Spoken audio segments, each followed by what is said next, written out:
Hi friends, I'm Tilak. You're watching Tech Maybe Unique, and today we're going to see how to delete the particular row or multiple rows on your table in your Canva mobile. And if you are new to this channel, make sure to click on subscribe button below. We just quickly move on to the video. So how to delete the rows in the table in the Canva mobile, just going to show in this video. Here you can see there's a lot of row. I just need 5 or 6 rows.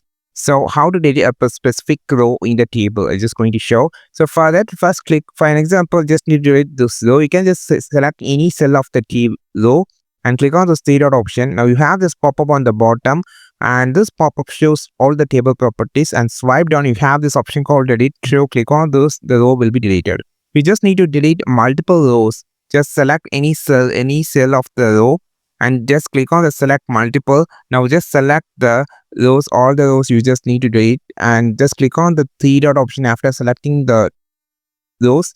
Now just swipe down and you have this option called delete 7 rows. Click on this. So now the row has been deleted. This is how you just delete the rows on your Canva mobile. I think this video helped you a lot. Like this video, share this video, subscribe this channel. We will meet our next video with a super valuable content. This is Tilak signing off from Tech Made Be Unique. Have a wonderful day.